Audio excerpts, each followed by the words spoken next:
Capítulo 9. Ano 1732. Chovia muito. Nosso grupo estava alojado numa praça no centro de Madrid. As barracas, encharcadas, começavam a dar sinais de rasgos e, dentro de mais alguns minutos, as gotas começariam a penetrar em nossa cama. Maria sustentava nosso pequeno bebê. Juan havia nascido há 2 dias. Debilitada, pois passávamos por maus momentos, quase não possuía leite para o alimento daquele ser. A chuva permanecia constante há cerca de 3 dias, portanto Juan chegou ao mundo com os festejos da água. Esta lavava nossa alma e servia também para molhar a terra que frutificaria. As primeiras dores antecipadoras do parto foram sentidas. Maria preocupara-se, pois seria nosso primeiro filho. A falta de experiência na maternidade trazia-lhe ansiedade e, quando os primeiros sinais começaram, minha amada esposa pediu-me que permanecesse ao seu lado. Como ciganos que éramos, vivíamos sem nenhuma segurança para os dias vindouros. Eu, como líder do grupo, encontrava-me, por um lado, muito alegre, mas, por outro lado, precisava adquirir meios de suprir as necessidades básicas do meu povo. Constância, a parteira, fora imediatamente chamada. Ela, com mais 3 companheiras, enchiam nossa carroça. Por insistência de Maria permaneci até que não pude mais. Não é costume do meu povo que os pais assistam os nascimentos. Isso são coisas de mulheres e estas já haviam adentrado. Sem a mínima cerimônia saí, deixando Maria mais assustada. Minha esposa era muito jovem, 15 anos. Brilhava em seus olhos a essência da juventude e o valor da vitalidade. Eu, com 43 anos, forte e valente como um touro, tinha por ela um amor excessivo. Não compreendia como me quedava fiel. Para mim Maria preenchia toda a minha vida. Nada poderia acontecer àquele ser adorado. A cultura de um povo fala muito alto ao coração e, assim sendo, mesmo com todo o amor, largar aquela mulher em mãos alheias. Algumas horas se passaram. A chuva continuava caindo.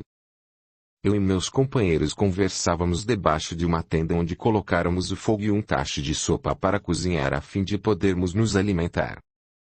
Com a noite alta o vagido de uma criança se fizera ouvir. Constância, com alegria, gritara: Hugo, venha ver. É um varão.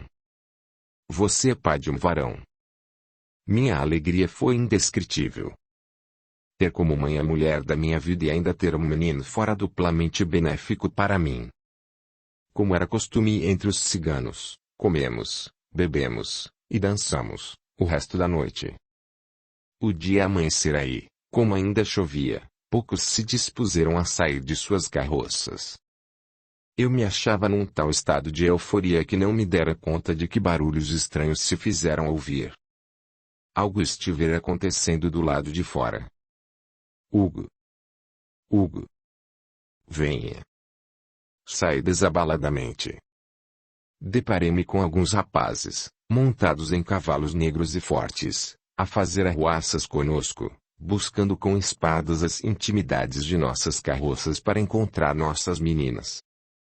Sem pensar, com o sangue de bárbaro que percorria em minhas veias, ordenara que se afastassem, pois, se assim não procedessem, seríamos obrigados a fazê-los correr ou então assassiná-los. Riram-se de nós. Sem dominar nossos instintos, cercamos os 5 cavalos com o fogo balançando na frente dos animais, e estes se empinaram. Os arroaceiros, sem poderem se equilibrar, caíram por terra. Indefesos, pediram clemência. Como estivesse muito alegre pelo nascimento de meu filho, e percebendo que eram jovens, deixara-os ir, mas não sem antes termos retirado suas botas, seus pertences, e suas montarias. Mandáramos que saíssem a correr. Rimos muito. O resto do dia seguira naturalmente. Juan, portanto, agora com 2 dias, chorava bastante. acreditávamos que fosse de fome. Como em nosso grupo tínhamos mais duas jovens mães que ainda amamentavam, Juan complementava as suas necessidades alimentares ora com uma ora com outra, conseguindo assim sobreviver. Maria, bastante enfraquecida, não conseguia se alimentar, além do mais a preocupação com o bem-estar do filho faziam com que ela ficasse mais debilitada ainda. Naquela ocasião contei-lhe sobre a ocorrência do dia anterior, ela agitou-se e, muito perturbada, falou: Hugo, será que esses rapazes não voltarão para se vingar de nós? Ri com bastante entusiasmo. Ota, mulher, de forma alguma. Eles saíram daqui humilhados, nunca mais voltarão. Não seremos mais molestados. E assim foi. 3 dias depois estávamos novamente seguindo para Toledo. Com a chuva abundante, a estrada, de barro, ainda estava molhada, e as carroças às vezes emperravam no barranco, dificultando nossa faina e atrasando nossa chegada. Acampamos ao cair da noite. Resolvéramos esperar a terra secar mais um pouco para só depois seguirmos viagem. Não precisamos esperar muito mais. 2 dias passados e já nos pusemos a caminho outra vez. Como Maria ainda não se encontrava bem, no fim da tarde solicitou que acampássemos. Só no dia seguinte percorreríamos o caminho faltante, pois estávamos muito próximos de Toledo. Eu, que tudo fazia por aquela mulher, consenti, e lá estacionamos. Era verão e a noite estava estrelada. Meu povo bailava. Pedi a Maria para sair um pouco ao fim de festejar. Sem vontade, porém obediente às minhas ordens, ela deixou a carroça e trouxe Juan. As cantigas, o fogo quente, e a conversa animada, fizeram-na participar da festa. Ficou mais feliz. Justamente por causa daquela alegria e do barulho da música nada ouvimos e, quando nos demos conta, um bando, a cavalo, entrou no meio do acampamento destruindo tudo que eu encontrava pela frente, inclusive tombando as carroças e ateando-lhes fogo. Fui pego completamente desprevenido. Sem reação, pude apenas assistir ao que acontecia. Num lapso de segundo, enquanto meus homens mantinham-nos afastados pelos cavalos, uma mulher, agilmente, desceu de sua montaria defronte a Maria e, num atimo, recolheu Juan. Mais rapidamente ainda, a criança, retirada abruptamente do colo da mãe, já se encontrava nos braços da mesma mulher jovem e clara, sobre aquela montaria. Esta criança pagará pela humilhação que fez aos meus filhos e parentes. Vai ser criada para nos servir como uma escrava e, quando não mais precisarmos dela, receberá a morte como prêmio. Não se brinca com a família Quintana. E, num galope, precipitaram-se, fugindo. Todos ainda nos encontrávamos aterrados, olhando para o centro do acampamento, quando pudemos ver Maria num ato desesperado e insano. Gritando, sem controle, de olhos esbugalhados, e tão rápida quanto uma ave de rapina, pegou uma faca e enfiou-a em seu ventre, rasgando. Ah! Juan, sem você não vivo. Seus gritos ecoam em meus ouvidos até hoje, como um clamor descontrolado. Senhor! Meu Deus! Tudo daria para não ter feito o que, daquele momento fatal em diante, pratiquei em minha existência imortal. E o fiz até encontrar o lenitivo necessário para aplacar as atrozes dores do meu coração através dos seus ensinos na casa bendita de Maria de Nazaré. O ódio cresceu em meu peito. Nada disse a ninguém. Tremia, sem controle. Não tive coragem de ficar com minha esposa. Busquei, com olhar, onde encontrar um cavalo e, desembestado, fui até ele e eu montei. Saí a galope. Ninguém me seguiu. Achava-me só com meus pensamentos e o desejo de vingança. Alguns poucos quilômetros percorridos e estanquei diante de uma barreira de 20 homens fortemente armados a me aguardar. Todos, empunhando adagas, me ameaçaram. Fique onde está. Desça do cavalo. Tire suas botas. Detivera-me, porém não me amedrontara. Aquelas palavras não fizeram sentido para mim. Obedeça-nos, senão seu filho morre agora. Atrás daquela barreira pude enxergar uma mulher com os braços elevados sustentando uma criança. Sim, sem dúvida era Juan. Numa louca esperança, como autômato, desci do cavalo. 2 deles aproximaram-se e me revistaram. Eu nada portava. Só nesse instante percebi que saíra completamente desarmado. Ha ha ha. Gargalharam todos. Seu tolo. Então era assim, completamente limpo, que desejava nos enfrentar. Humilhou-nos, retirando tudo quanto nos pertencia, e agora reage como um cão sarnento sem ao menos uma faca para se proteger. Ah! Está sozinho. Onde estão seus comparsas? Quem você pensa que é para tripudiar sobre nossa família e sair como se nada tivesse ocorrido? Estávamos perseguindo vocês desde quando saíram de Madrid. Apenas aguardávamos o melhor momento e eis que hoje ele se apresentou. Riram todos, debochando de mim. Ouvi calado aqueles impropérios, mas, de repente, invadiu-me ódio bárbaro e, com minhas próprias mãos, comecei a agredi-los. Pura ingenuidade. Além de estar só e desarmado, eles eram muitos.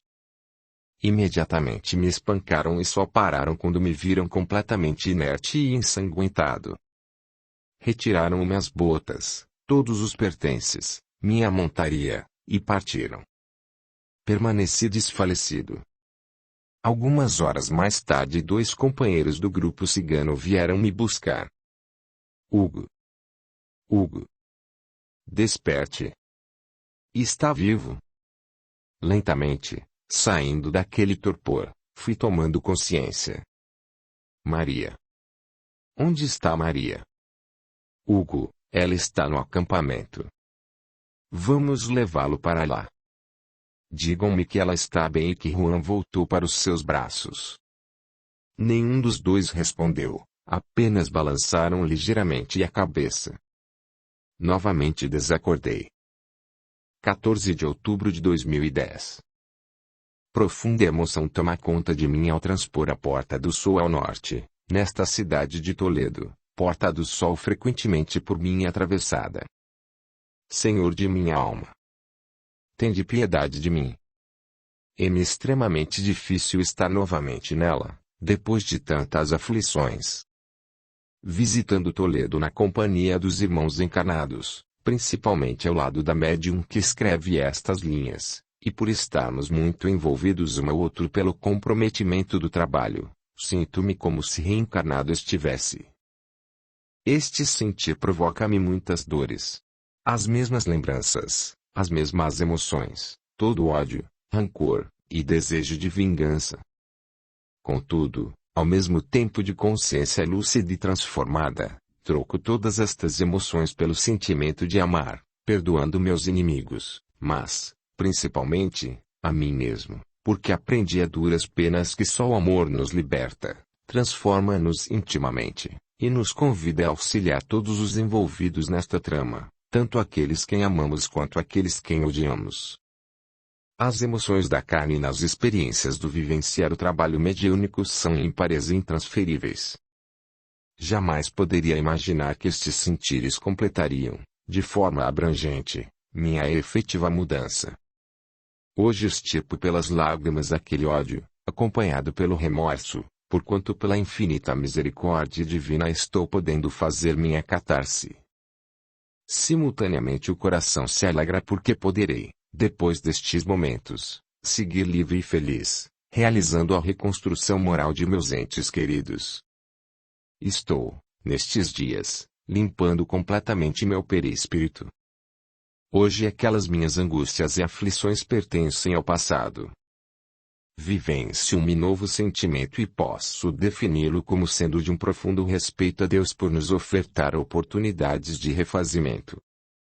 Em meu peito bate um novo coração, repleto de amor para distribuir, ofertando, meu sincero trabalho a todos quem destruí a fim de que possam vivenciar o mesmo que vivencio agora. É aqui agora que através da médium me vejo livre de mazelas encravadas em meu íntimo há muito tempo, séculos mesmo. Esta experiência incomum nos engrandece enquanto filhos de Deus. Somos espíritos imortais e esta grandiosidade, bem aprendida, levar-nos à felicidade plena. Do mais profundo de meu espírito agradeço sentidamente ao Criador por estas benesses. Sigamos. Montado em um cavalo era muito mais fácil se deslocar pela cidade de Toledo. Subir suas ruas de pedras era uma proeza que fazíamos com muita destreza. Sempre que chegávamos de Madrid entrávamos pelo norte, pela Porta do Sol. Matei muitos por estas vilas. O massacre era necessário porque sentia um ódio tão aprofundado que não poderia externá-lo de outra forma. Parecia, para meu espírito, que o sangue derramado seria suficiente para estancar a emoção destrutiva que carregava. Enganava-me profundamente. Matar era para mim um ato tão fácil quanto caminhar. Em todas as minhas andanças neste planeta conjuguei inumeráveis vezes aquele verbo, porém na personalidade de Hugo, em Espanha, encontrava-me um pouco menos agitado que antes. Ainda usava das artimanhas vulgares do domínio trapaceiro, ágil e mágico, de um cigano, no entanto não passava pela minha cabeça retirar vida alguma. Infelizmente para mim, felizmente para os mais fortes, as provas fazem parte da nossa existência. Era inevitável que algum movimento acontecesse em minha vida para ensejar o desejo de sangrar novamente alguém até a morte. Hoje, revendo estes campos espanhóis, as dores das culpa e remorso plasmam as lembranças marcadas em minha memória.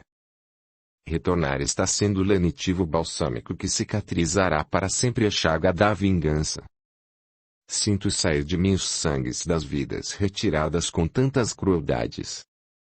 Percebo que a matéria nauseabunda depositada em meu perispírito, por mim mesmo, sai, esvai-se, como que se derretendo no mesmo solo no qual foi embebida por mim. Sinto-me mais leve, mais jovial, desprende-se de mim um doce perfume de paz. É como se o nascimento de meu espírito acabasse de acontecer. Como vos agradecer, bendito Senhor, por estas dádivas recebidas? Como vos retribuir tanto amor? Não as coloco em perguntas porque conheço suas respostas. Tenho, por dever, que retribuir, com doações de amor, a dignidade a todos quantos fiz sofrer. Devo reconstruir tijolo a tijolo, com alicerces profundos, aquelas vidas destruídas. Devo agora, com a liga do Evangelho segundo o Espiritismo, concretar os laços de família destruídos pelo ódio. Devo enfim trabalhar, para meu próprio bem, a verdadeira lei da justiça divina. Respirar os ares de Toledo e de Madrid estão me dando um novo alento. A juventude que brota em mim reflete toda a minha disposição para empreender uma campanha vitoriosa onde as armas são as da mediunidade, canalizando através desta efetiva ajuda aqueles que ainda estão se debatendo nas aflições. Juan, tanto quanto Encarnación, sofreram minhas maldades. As dores que causei ao meu próprio filho, sem que eu o soubesse, doem em mim mais do que a ele próprio. Nesta noite retomo o Brasil com a alma literalmente lavada. Sei que serei feliz. Aos amigos encarnados que aqui deixo, desejo uma boa viagem, pois ainda muitas surpresas os aguardam. Deus é por mim e por todos nós. Somente nós próprios podemos nos destruir. Confiança, amor e justiça são os poderes que, doravante, nortearão meu horizonte. Acordei. Encontrava-me no acampamento. Levantei desanimado, porém resoluto. Queria rever Maria. Onde está minha esposa? Quero vê-la. Hugo, enterramos a pobre há 3 dias. Não podíamos esperar mais. Você não recobrava a lucidez, delirou por vários dias, e nós? Onde a enterraram? Quero saber. Vou desenterrada. Preciso vê-la, falar com ela. Ela é minha, não pode me abandonar desta forma. Hugo, por favor, tome tento. Maria está morta, suicidou-se. Acredite. Nada poderia ser feito agora. Como Nadai. Eu posso e vou fazer. Derrotarei cada um. E quanto à maldita, vou esfolá-la viva. Arrancarei sua pele e depois a queimarei viva. Isso é que vou fazer. Vou aos infernos. 1000 anos poderão passar, mas eu estarei no encalço dela. Não descansarei enquanto não vingar a morte de minha adorada Maria. As tortuosas ruelas de Toledo foram pisoteadas incessantemente por mim quando, completamente fora de meu estado mental natural, buscava me vingar dos infelizes que ousaram arrancar dos braços de minha adorada esposa o filhinho tão pequeno ao mesmo tempo em que arrancaram de meu peito o amor eterno que sentia por Maria. Não posso descrever por quantos dias alucinados entrava e saía das muralhas de Toledo, percorrendo a região e regressando a Madrid, lá também me dedicando unicamente a encaçar os seres humanos que ousaram atravessar meu caminho. Naqueles tempos tremendamente difíceis minha consciência estava obscurecida pela maldade. Não imaginava sequer um leve pensamento me passava a estar agindo como eles e que a lei de ação e reação novamente recairia sobre meus ombros. Eu alimentava a caldeira da maldição, eu ajudava a alimentar o ódio que me jungia aos meus próprios inimigos, eu forjava com os passos galopantes do cavalo uma nova armadura para mim, mais cravejada ainda pelas ranhuras da intolerância, da incompreensão, e principalmente da vingança. O sangue das criaturas por mim tombadas formava a argamassa da sobrepele que começava a ser construída em mim mesmo. A casca rígida, áspera, nauseante, possuía a ligadura antivital das minhas atitudes. Nunca esquecerei. Nem por 1000 anos serei capaz de descansar enquanto não exterminar a maldita mulher causadora da morte de Maria e que está com meu pequeno Juan. Para um bárbaro isso lhe causa enorme prazer, contrariamente ao cristão por lhe produzir um sentimento de repulsa. A fraqueza causada pelo ódio e pela vingança deixava-se levar pelas ondas sutis dos antigos desafetos desencarnados que, liderados por Astúrio, imprimiam desejos sanguinolentos em minha mente, naquele momento tão plástica ao ponto de corroborar e ansiar por tais matanças. Séculos haviam se passado desde minha vivência como grávio, porém o sentimento desnorteado pela loucura permanecerá aprisionado ao espírito, não sofrendo a ação do tempo. Alguns garotos, que me pareceram os responsáveis pela invasão do acampamento, foram mortos por mim sem dor nem piedade. Um dia, completamente desnorteado, encontrei um grupo de mulheres conversando, uma carregava um bebê ao colo e, sem ao menos perguntar quem era, arremessei minha espada e num só golpe arranquei-lhe a cabeça. A criança caiu de seus braços. Alucinado desmontei e, quando peguei aquele pequeno ser, vi tratar-se de uma menina. Joguei-a no chão como se joga um lixo no cesto, virei as costas, e prossegui em minha caçada. Minha busca continuava, mas em canto algum consegui achar a maldita mulher. Todos os bons sentimentos conquistados noutras épocas foram esquecidos. Culpava o mundo pela minha desgraça. Dos companheiros ciganos nunca mais encontrei. Segui meu caminho só. Curti minha dor, pungente, lentamente. Audiolivro realizado pelo canal Surya Chand Audiobook. Terminei meus dias jogado numa viela de Toledo. Embriagado, doente e solitário. Muito bem, companheiro. Demorou, mas nos encontramos novamente. Ao abrir os olhos, a figura sinistra de Astúrio estava visível na minha frente. Camarada. Encontramo-nos depois de séculos de separação. Meu corpo doía, mas meus pensamentos desencontrados se ajustavam aos de Astúrio. Seria eu, grávio, ainda? Levante-se. Precisamos colocar as notícias em dia. Minha vontade era de sair dali, esquecer esse crápula, e buscar nas lembranças o que havia sucedido. porém o inimigo me agarrou com tal furor que não pude nem tive forças para me soltar. Eu o quero ao meu lado. É isto que você vai fazer. Largue-me. Você não é meu dono. Escute aqui. Eu o resgatei e, portanto, tenho plenos direitos sobre o seu espírito. Saiba disto. Lentamente, mas decidido, falei. Preciso descansar. Quando acordar e estiver lúcido, conversaremos. Por ora deixe-me em paz. Como Astúrio se encontrava solitário, porquanto perdera todo o seu poderio e a seclas pela traição de um dos seus homens de confiança, saiu sem me dizer mais nada. Encostei num canto qualquer e dormi. Não sei por quanto tempo fiquei assim. Despertei ao som de uma gritaria tremenda. Esperei que os malucos passassem e sentei-me para, agora sim, tentar saber o que estava ocorrendo. Minha cabeça doía sensivelmente por causa do ódio que me dominava. E estava preso novamente. Mesmo assim esforcei-me e, aos poucos, as lembranças foram surgindo em minha memória. Maria. Os pensamentos foram se aclarando e recordei toda a minha existência. Os ciganos, o assalto, o rapto de Juan, o suicídio de Maria.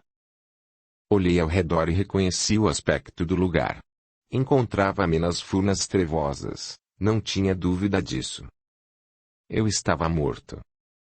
Não me lastimei nem me desesperei, apenas constatei o ocorrido. Começava a refletir sobre meus passos quando Astúrio, de novo, veio até mim. O que você quer? Grávio, precisamos. Não sou mais grávio. Agora sou Hugo. E nada mais tenho a ver com você. Pois bem, Hugo, eu o ajudei a procurar a mulher e a criança, não se lembra? Eu estava do seu lado quando todos lhe abandonaram. Ora, você não me ajudou coisa alguma. Não consegui pôr as mãos naquela bruxa maldita. Morri sem conseguir minha vingança. Caia fora. Espere, amigo. Amigo? Você sabe muito bem que nestas paragens não temos amigos. Somos todos inimigos uns dos outros. Você era meu escravo e abandonou o posto. Quero ressarcimento disso. Não seja imbecil, os tempos estão mudados. O que faz aqui? Onde estão sua masmorra, seus súditos, seus escravos? Nada mais disso existe para mim. Fui traído. Preciso recuperar o meu posto, o poder, as honras, e dominar tudo novamente. Você poderá me ajudar. Não me faça rir. Agora controlo minha vida. Estou inclinado a acreditar que você ajudou a maldita a roubar meu filho. Talvez tenha sido você quem colocou a faca nas mãos de minha Maria só para me ter ao seu lado. Bem, não vou dizer sim nem vou dizer não. Sou crápula. E pulei sobre Astúrio. Despejei nele todo o meu ódio. Bati até desacordá-lo. Se fosse possível, desejei matá-lo-ia. Dei-lhe alguns tapas no rosto, tentando reanimá-lo, mas foi em vão. Saí daquele local e fui em busca de um lugar retirado onde pudesse planejar minhas ações dali para frente. Havia prometido para mim mesmo não descansar enquanto não encontrasse a responsável pela minha desgraça. No fundo de minha alma desejava saber onde estava Maria, em que lugar minha pobre e querida esposa se encontrava. Iria buscá-la, cuidaria dela, e entregaria nosso Juan em seus braços. Maria. Eu lhe prometo, onde você estiver, vingarei nossa desgraça. Prometo também cuidar e protegê-la com minha própria vida. Começou aqui minha triste jornada. O ódio poluía minha mente cada vez mais. Estava ensandecido. A ideia fixa de vingança transformava minha vida. Comecei a reparar que minha pele engrossara. Apresentava acidez, espessa, áspera e avermelhada. Esse fato, ao invés de perturbar, alegrou-me. Muito bem, pensei, Então posso mudar minha estrutura física. Rememorei alguns fatos. As aparências de Astúrio, de Nefro, e a minha própria, quando passara séculos enfiado nas furnas trevosas, também saltaram à minha mente várias outras formas animalescas vivenciadas durante minha longa jornada como satânico das trevas. Como era, ainda, idiota. Embora toda a minha experiência no mundo do terror, fui sempre um tolo, um ingênuo, um lambichão. O ódio cresceu. Não havia percebido que meu corpo podia se transformar. Será que isso acontecia conforme meu desejo? Pensei firme em ser um dragão. Nada aconteceu. Tinha que descobrir como funcionava essa técnica. Capítulo 10. Meu plano estava traçado. Iria procurar Astúrio, exigir que me ensinasse tudo quanto soubesse em troca de pequenos favores. Depois do conhecimento adquirido, descartaria o infeliz. Afinal, para mais nada me serviria. Ele se achava numa situação humilhante. Perdera tudo quanto possuíra. Fora traído, mas por quem?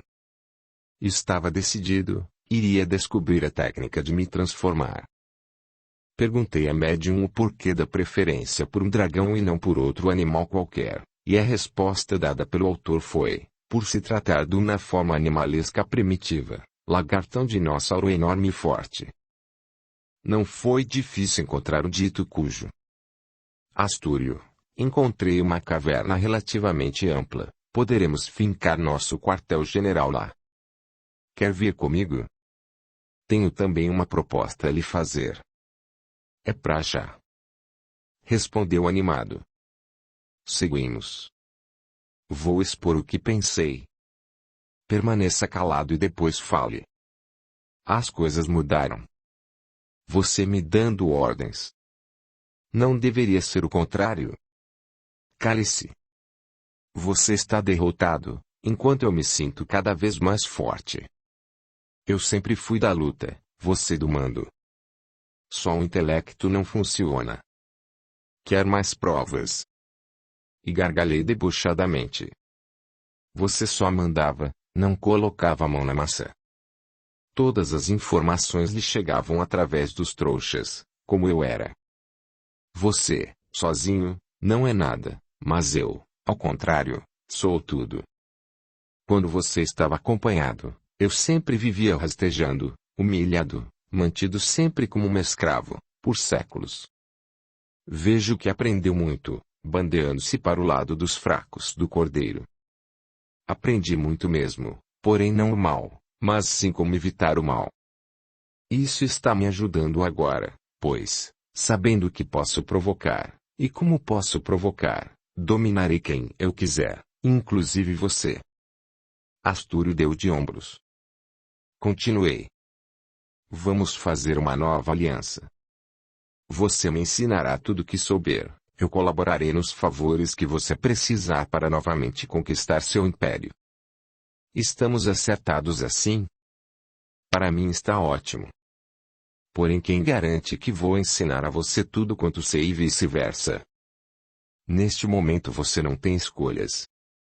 Não foi esta a sua vontade quando me perseguiu enquanto estava encarnado? Foi. Então não vamos perder tempo. Quero, o quanto antes, colocar minhas mãos nos carrascos de Maria, principalmente na mulher que roubou Juan. Pelo que sei, não houve carrasco algum. A fraca Maria se suicidou. Não admito que fale assim da mulher amada. Enquanto falava, usava toda a minha força para estrangulá-lo. Quando o infeliz estava quase desfalecido, lembrei-me de que precisava dele para construir o novo Hugo. Afrouxei as mãos. Louco. Quer me tirar do circuito? Não vou aceitar aliança nenhuma. Procurarei outro imbecil. Fiquei com sua prepotência toda. Astúrio falava e, cambaleante, saía. Quando chegou na porta da caverna, gritei. Espere. Vamos nos acertar, precisamos um do outro. Neste meio selvagem precisamos nos amar adequadamente. Ele se virou, fez menção de continuar saindo, mas por fim resolveu ficar. O pacto estava acertado. Astúrio não sabia, mas seria traído novamente. O poder e a ganância pelo poder, naquela velha raposa, eram maiores do que a análise do frágil pacto assinado. Alguns dias transcorreram e eu já saía pelas ruas de Toledo e Madrid à procura de Juan e sua sequestradora. Pelos meus cálculos ela ainda estaria encanada. Nos outros dias discutia com Astúrio as estratégias por ele conhecidas. Foi assim que fiquei sabendo das técnicas valiosas que poderia executar com meus inimigos, principalmente a do poder da mente, essencial para qualquer conquista. Depois que eu deixara a masmorra imperial, Astúrio fizera alguns pactos com os poderosos da igreja. Resolvera que quando houvesse possibilidade seria um cardeal a serviço da Inquisição, o que para ele foi muito lucrativo. Por um lado recarregaria seu perispírito de energia vital e por outro lado enfraqueceria os trabalhadores do Cordeiro. Pensando bem, a Inquisição foi uma ótima coisa para o poderio das trevas. Imperou por muitos séculos e nos aprimorou na arte da tortura. Astúrio me passava todos esses pormenores com a maior naturalidade e eu os ia absorvendo eficazmente. Pretendia usar todo tipo de maldade para atingir meus objetivos.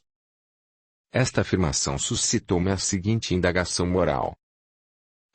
Então, reencarnações intencionadas ou, no limite, predestinadas ao mal? A resposta me foi dada pelo espírito André, mentor espiritual da médium. Realmente a intenção da reencarnação está direcionada para as ações no bem, mas isso como possibilidade, não como certeza determinística, ou seja, não como um ato já acostumado antes mesmo das circunstâncias materiais se apresentarem, pois toda a intenção planejada dependerá do livre-arbítrio do espírito que é sempre autônomo para assumir qualquer compromisso, tanto do lado de lá quanto do lado dos encarnados, e se não fosse assim, então nós, homens, seríamos simples máquinas robôs. Efetivarão-se contratos pactos porque o espírito, antes, comprometera-se com várias tarefas, todavia, reencarnado, poderá não cumpri-las. Cito, como exemplo, a tarefa da mediunidade, descuidada por muitas pessoas. Disso se segue que os espíritos que efetivamente assumiram contratos, assinaram-nos ou por estarem perturbados e muito tempo antes de reencarnarem ou por causa do orgulho que lhes falou mais alto. A reencarnação é uma lei que os chefões das organizações não desconhecem e não podem nela interferir quando é chegado o momento, advindo daí o seu resguardo contratual. E se durante a reencarnação o contratado vier a se arrepender, então o documento legal entre as partes já estará assinado e em algum momento ser-lhe-á cobrado, apesar do seu desconhecimento quando reencarnado. Não temos visto nas atividades desobsessivas os chefões virem reclamar acerca dos espíritos que lhes pertencem. Ora, se foi de vontade livre que foi assinado, então o contratado terá que passar por essa prova. Todavia o bem não deixará a mercê do mal, conforme verificamos nas perguntas do Livro dos Espíritos. A mente, Hugo, é a grande porta de entrada para nossas conquistas, com ela podemos moldar o que quisermos fazer. Espere aí. Você falou em moldar coisas. Sim, a matéria é plástica, transformável. O poder do pensamento transforma o que quisermos. Ótimo. Você tocou num ponto importante para mim. Como posso me transformar no lobo, por exemplo? Por um trabalho mental. Você pensa e se transforma. Já fiz isso e não resolveu. Você está mentindo. Diga-me a verdade. Ei. Espere aí. Não estou mentindo. É assim que acontece comigo. Então por que não acontece comigo? Hugo, pelo que vejo você já se encontra bastante transformado. Quero mais. Quero me tornar um verdadeiro monstro. Odeie, mentalize e odeie ao mesmo tempo. Irá criando crostas, como se a sua pele fosse uma casca grossa e disforme. Com o tempo dominará a técnica. Entendi. Vai ser fácil, pois ódio é o que mais tenho para oferecer. Quando dominar seu pensamento poderá fazer maravilhas. Lembre-se. A vingança é um prato demorado, muito bem elaborado. Quanto mais demorar, mais saborosa ficará. Nisso você tem razão. Falei, deliciando-me com a visão dantesca a ser oferecida à sequestradora de Juan. Você é muito impulsivo ainda. Precisa aprender a controlar seus impulsos. Nisto você é fraco. Não tem poder mental por não ter controle de sua própria mente. Como espera querer dominar os outros? Astúrio tinha razão, esse era meu ponto fraco. Vou aprender, com o tempo sei que vou aprender. Além do querer firme, determinado, é necessária muita dedicação. O treinamento é longo, mas é valioso para dominarmos as mentes. Sabe, Astúcio, este também é o foco dos trabalhadores do bem. E claro, não existem outros métodos. Mudamos apenas a direção do pensamento. De bem para mal. Eureka! Grande achado, este. Por agora basta, estou cansado, quero um bom repouso. Fui para meu canto com a finalidade de dormir, porém permaneci acordado. Longo tempo se passou e eu ainda mantinha a vigília. Inconformado com tal estado levantei-me, indo até a entrada da caverna. Ao longe uma pequena luz se fazia notar. Desgraçados! Quem vem lá? Pensei. Espero que não estejam à minha procura. Tudo quanto não quero é ver minha adorada mãe. Temo fracassar com as palavras doces de suas carícias amorosas. Mais do que nunca precisava de toda a força que pudesse arregimentar. Não iria desistir da vingança planejada, nem por ela. Cada vez a luz ficava mais forte. Meio trêmulo, meio desconfiado, instintivamente comecei a caminhar para trás. A luminosidade estacou a alguns metros de distância. Hugo, meu filho, desejamos. Vá embora. Recuso-me a conversar com quem quer que seja. Não vou ouvi-la. Hugo, sou eu, sua mãe, que tanto o ama.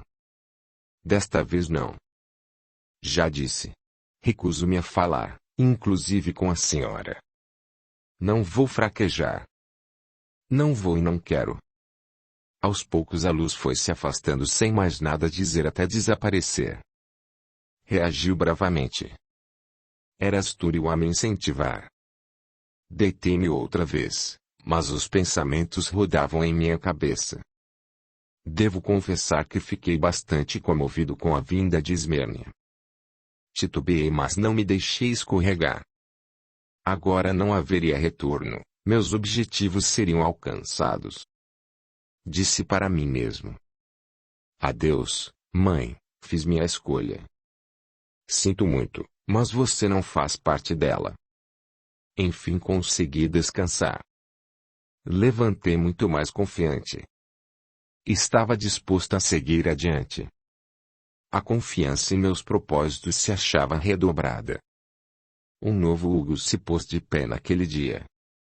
A luta continuava, o tempo passava, e nada de encontrar a tal mulher. Mais de 40 anos já se tinham esvaído e, dela, nada. Nem de Juan tinha notícias. Já estava conseguindo deformar meu corpo. Minha pele passou a apresentar o aspecto da de uma cobra.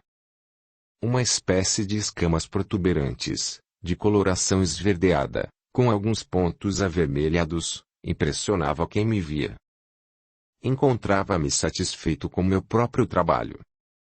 Em todas minhas investidas sempre acabava por raptar algum espírito desavisado. Marquei território. Vários desencanados pelo poder da Inquisição se fizeram nossas vítimas, mesmo porque Astúrio, que fora um inquisidor, sabia manipular muito bem as mentes. Os infelizes, em processo de culpa, deixavam-se arrastar como presas indefesas. Fazíamos o que desejávamos com elas, mandávamos e desmandávamos. Astúrio liderava como era de sua extrema vontade, enquanto eu apenas aprendia. Não era de meu interesse ter escravos, apenas desejava, sozinho, vingar-me. A oportunidade era de aprendizado, apenas isso. O poder da mente é brutal. Todos os indefesos permitiam ser manipulados. A culpa, a falta de esperança, a raiva, e muitas vezes o ódio, eram os ingredientes necessários para as ligações deles conosco. Depois era só instruí-los como proceder. Encontramos também muitos espíritos tão perturbados que não possuíam mais noções de coisa alguma. Esses eram hipnotizados e transformados em máquinas inconscientes, robôs. A técnica é simples. O espírito, nessa fase de desesperança, já perdeu tudo, inclusive sua dignidade. Para ele a vida acabou. Não existe mais fé em um ser superior a velar por ele. Sua mente está como que amortecida. Nesses casos começamos por lhe dizer, induzindo: você é bom para nos ajudar em determinado trabalho, precisamos de você para trabalhar, nós o sustentaremos e o protegeremos. Tudo de forma sutil, porém constante. Aos poucos ele começa a acreditar e a se deixar levar por aqueles nossos comandos. Outros, vaidosos ou orgulhosos, são também induzidos a pensar que são peças importantes num trabalho de limpeza planetária para tirar do caminho quem não serve. Nesses casos a vaidade faz o serviço. Sem perceber tornam-se, por livre vontade, nossos escravos. Há também aqueles que estão robotizados, encontram-se tão apáticos que atuam de forma automatizada. As ordens são dadas e eles as cumprem sem ao menos pensar no que fazem. E ainda possuíamos a técnica dos chips, pequenos aparelhos introduzidos nos cérebros, tanto dos encarnados quanto dos desencarnados, e manipulados à distância pelo sistema de controle remoto. Naquele período, início do século XIX, eu já manipulava muito bem todas essas técnicas. Astúrio possuía mais de 100 seguidores e tínhamos arranjado outro lugar, mais amplo, na medida em que precisávamos de mais espaço para atender o contingente, maior, que continuava a crescer lentamente. Tudo parecia se encaminhar perfeitamente e, durante anos, fui aprimorando meu plano. Mesmo trabalhando e aprendendo com Astúrio não descuidei da minha causa particular, porém ainda nada conseguira. Resolvi permanecer ainda mais algum tempo naquele lugar pois me servia também dos muitos autômatos para buscar meus inimigos. Sabia agora que estavam desencarnados e, fatalmente, encontrar-se-iam nas mãos de algum chefe das trevas. Nesses casos ficava muito mais difícil encontrá-los. Acreditava que não seria possível pessoas tão ruins terem desencarnado e estarem sentadas à direita do Pai, gozando e desfrutando de todas as benesses possíveis. Não, estava garantido, não estavam. O que fazer? Continuar buscando. Meu trabalho, pelo menos na parte que me dizia respeito, era feito solitariamente. Astúrio apenas sabia que eu usava seus escravos para me auxiliar, mas nada dizia, pois eu cumpria minha parte no pacto. Só não fazia uso dos teleguiados pelos chips quando todos se encontravam em missão conjunta. Com o tempo comecei a me infiltrar noutras falanges. Conversa vai, conversa vem, e eu, falsamente, prestava-lhes algum auxílio. Com isso fui ganhando a confiança de alguns subchefes. E claro que os chefões nunca ficaram sabendo, pois isso soaria como um fracasso de seus subordinados. Aceitar ajuda de outras falanges seria considerado um ato de traição. Fazíamos tudo às escondidas, a peso de ouro, não em moeda, mas em serviço, o que é bem mais vantajoso.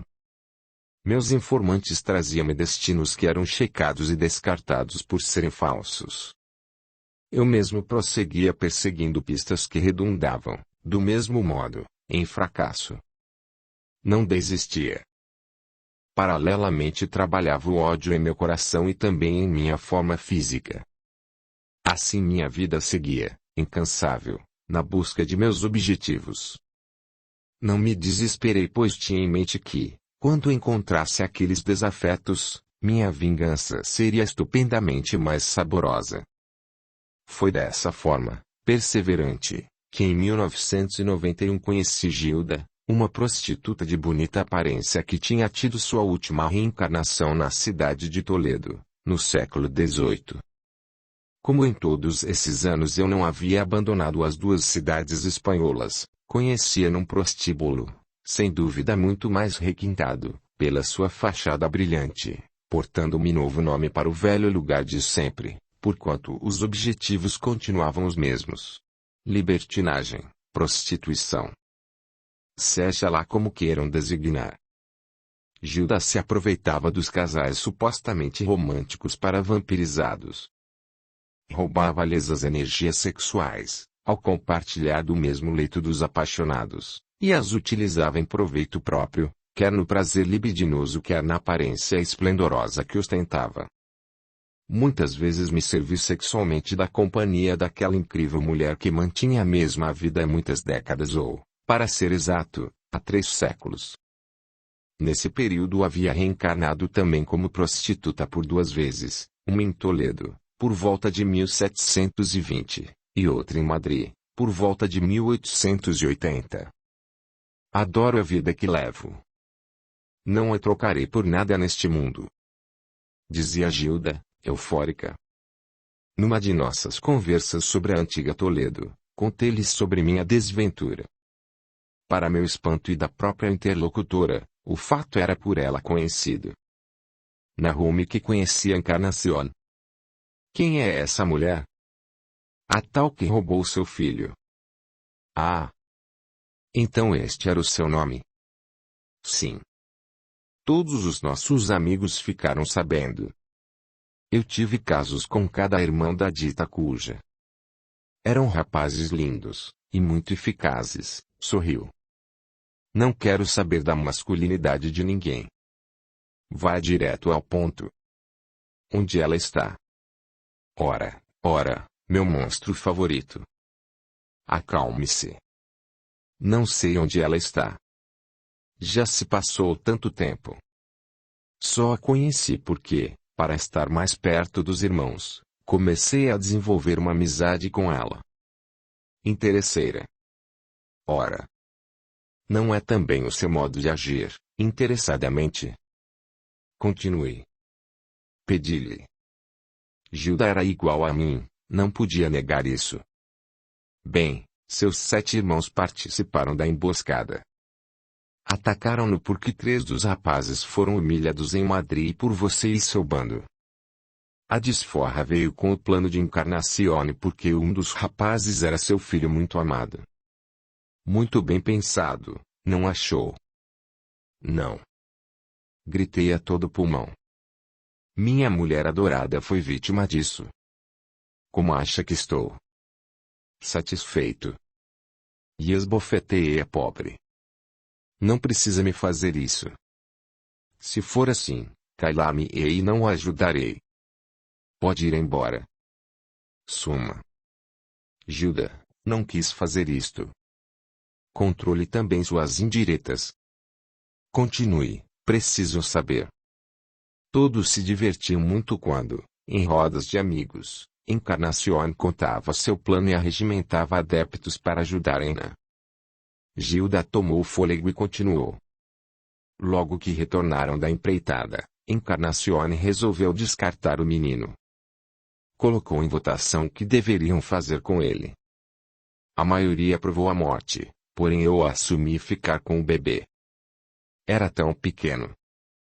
Não precisavam matar o garoto, afinal a vingança tinha sido um sucesso. A própria mãe do garoto se suicidara. Você levou bem o troco. E onde está Juan? Agora não sei. Na época.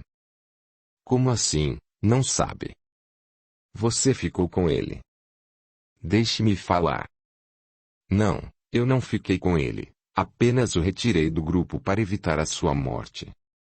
Veja bem, eu não tinha condições de criar ninguém, nem os meus próprios eu poderia criar. Abortei muitas e muitas vezes. Está certo. O que fez com ele, então? Dei-o para um dos meus amantes. Sabia que a mulher dele não podia ter filhos e era louca por crianças. Inventei uma história. Disse que o encontrei jogado na rua e pronto. Menos mal. Meu pequeno Juan teve uma vida decente, pelo menos. Melhor do que a da mãe. Você sabe do paradeiro de sua esposa? Sim, fui informado de que se encontra no Vale dos Suicidas. E um lugar horrendo. Fui até lá, porém minha Maria se encontrava completamente louca. Não me reconheceu nem falou comigo. Suas vísceras estavam para fora. Por causa da facada, os órgãos internos saíram da barriga e ela julga que aquelas coisas são o seu filho. Nada pude fazer. Por que não a tirou de lá? Porque não saberia como cuidar dela e depois não me sobraria tempo para conquistar meus objetivos. E melhor assim. Então o que você pode fazer para me ajudar? Conhece o paradeiro de meu filho e dessa encarnação? Não, mas posso tentar. Afinal conheço tanta gente e... Ah! Espete. Quando novamente reencarnei, em Madrid, conheci uma velhinha que me ajudou a ter um filho e levou para sua neta cuidar. Senti por ela muito carinho e ficamos amigas. O que isso tem a ver com minha história? Tem a ver o seguinte. Essa velhinha, depois de sua desencarnação, começou a me atormentar ao ponto de me deixar doente. Achei até que eu estava ficando maluca. Quando desencarnei, dei de cara com essa mulher. Seu estado era de aflição. Tinha, pareceu-me, caído na realidade. Culpava-se por ter raptado um garoto em vida anterior e estava me ajudando por eu a ter ajudado anteriormente, evitando aquele infanticídio. E Gilda me narrou a história. Encarnacion, quando teve seus próprios filhos, 5 no total, começou a se recordar do pequeno Juan e a culpa a levou à doença e à morte. Desencarnada, foi acolhida por entidades do bem que ajudaram Una. Reencarnou novamente e teve vários filhos, prometendo acolher Juan quando este lhe chegasse aos braços. Não foi como filho, pois Juan lhe apareceria através de mim que, como prostituta, não queria ficar ele, mas, também, não desejava abortá-lo.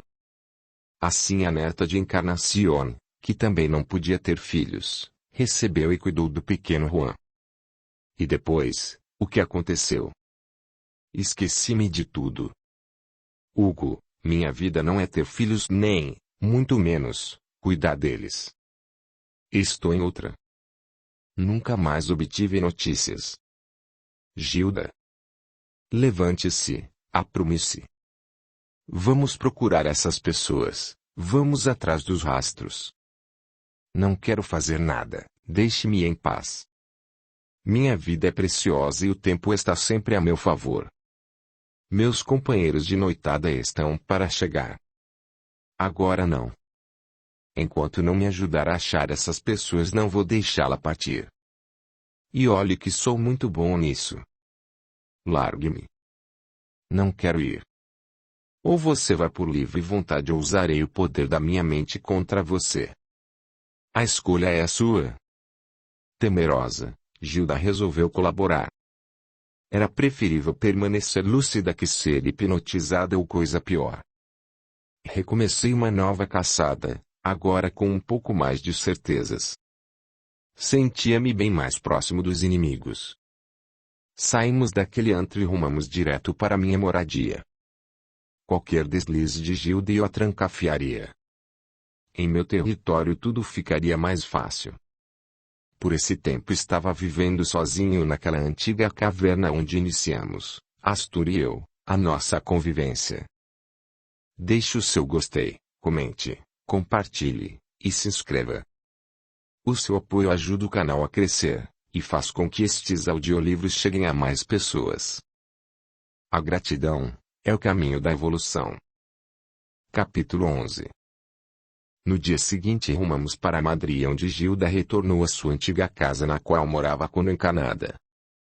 É claro que, 100 anos transcorridos, tudo estava diferente, mas era um começo. Gilda se mostrou muito hábil pesquisadora, era incansável com os homens desencarnados moradores do lugar. Perguntas aqui, indicações ali, conchavos acolá, e aos poucos fomos chegando cada vez mais perto das informações concretas, verdadeiras. Fiquei sabendo, nessas andanças, que os prostíbulos, os modernos motéis, e os próprios hotéis de rotatividade, são antros de intensas fofocas, intrigas, e conluios. É extremamente fácil localizar alguém por essa via, pois os amaziamentos, os abusos sexuais, as orgias, e todos os atos que têm o sexo ilícito como fundo, são comprometedores, e as informações correm como raios. A maioria das ligações sexuais nesses ambientes é esconsa, ninguém é de ninguém, mas todos estão comprometidos com todos porque se busca um prazer mesquinho, lastreado justamente nos conluios. Muitas vezes é preciso se fazer pactos para conseguir o ente amado e, naturalmente, esses pactos são feitos com os espíritos trevosos. Gilda, bastante experiente nessa área, infiltrava-se com facilidade. Percebi o quanto eu desconhecia desses meandros. Tanto procuramos que descobrimos o paradeiro de um dos irmãos da raptora, Encarnación. Douglas. Douglas estava reencarnado e morava em São Paulo, Brasil. Naquela época, em Madrid, por ocasião da primeira pilhagem feita contra o nosso grupo de ciganos, ele esteve presente e era o irmão caçula de Encarnación, depois foi o responsável por me apontar, para a irmã, como sendo o responsável maior pela humilhação passada, já que eu era o chefe daqueles ciganos, e foi ele também o encarregado por apontar para minha esposa e meu filho. Quer dizer então que Douglas está em outro país? Gilda, vamos para lá. Espere um pouco, Hugo. Estou cansada de há anos estarmos nesta corrida maluca. Deixe-me ficar, desejo retornar ao meu canto favorito, em Toledo. Nada disso. Agora que estamos chegando perto, não posso deixá-la para trás. Hugo, você já aprendeu bastante, sabe exatamente como fazer. E depois o homem é certo, não tem como errar. Ademais, vamos fazer o seguinte. Se precisar você voltará e eu lhe ajudarei. Já cumpri minha parte, localizei uma fonte seguríssima. Sem nada dizer, peguei Gilda pelo braço e voltamos para minha caverna. Calado, passei vários dias montando uma nova estratégia. A gota, mais do que nunca, meu planejamento deveria ser preciso. A probabilidade de encontrar Encarnación tinha aumentado substancialmente. Era uma questão de tempo. Hugo, deixe-me ir. Necessito voltar às minhas atividades. Se pelo menos você me desse carinho. Olhe para mim. Não lhe dá pena me ver tão só, sofrida, e infeliz? Ha ha ha. Esta é boa, eu me preocupar com alguém. Vá. Saia de perto de mim, sua infeliz. Já não mais preciso de você. Magoada, Gilda não se moveu, permanecendo imóvel por alguns instantes. Vá. Suma da minha frente. Agora. Olhei para ela, mostrando meus dentes disformes, e a pobre correu como uma lebra assustada. Nunca mais soube do paradeiro dessa infeliz. Resoluto, rumei para o Brasil, para a cidade de São Paulo. Endereço na mão, não me foi difícil localizar onde residia. Não poderei, jamais, esquecer a data e a emoção sentidas naquele dia. Cheguei à porta da casa às 22 horas do dia 23 de janeiro de 2002. O movimento domiciliar parecia normal. Havia certa luminosidade, estranha, fora da edificação, porém, com um pouco de esforço e concentração no fato ocorrido em tempos passados, o rapto, consegui entrar. Fiquei algum tempo na cozinha com a finalidade de me acostumar com o ambiente ao mesmo tempo em que aproveitei para rememorar todo o meu plano. Usaria o poder mental para vasculhar a mente do dito, agora, Douglas, para localizar sua irmã, meu foco principal. Ah, Encarnación. Dentro de pouco tempo estaremos frente a frente. Não perdi meu tempo. Agora é minha vez de apreciar sua derrota. Fui para o quarto. Mas qual não foi minha surpresa ao verificar que ele, Douglas, estava casado. Um profundo mal-estar me dominou, senti minhas forças sumir, a mente rodou, e a tontura quase me fez cair. Segurando-me num móvel próximo, respirei e, aturdido, verifiquei, sem palavras, o que estava me acontecendo e por que estava me acontecendo. A esposa ali deitada era a própria Encarnación. Encarnación. É você, sua maldita. E você? Não sabia explicar se estava eufórico, feliz, ou desesperado por vingança, simplesmente odiando. Era ela, sem dúvida nenhuma. A mulher por quase 3 séculos procurada encontrava-se ali, todinha na minha frente, e reencarnada, o que era melhor ainda, pois assim poderia manipulá-lo quanto quisesse. Disse-me: Hugo, fui melhor do que você esperava. Agora apenas basta lhe ter calma e agir. O ambiente ficou perturbado e tenso. Ela se desfigurava. O torpor e o mal-estar também atingiram-na. Douglas, estou me sentindo mal. Nesse momento retornei minha atenção para o homem que havia no quarto, o também procurado Douglas. Vitória dobrada. Quem diria? Achei os 2 bandidos de uma vez só. Que maravilha! A euforia tomou conta momentaneamente de meu ser, porém logo me refiz e o ódio retornou tão intenso como nunca sentira antes. Hugo, você sabe que precisa de muita lucidez.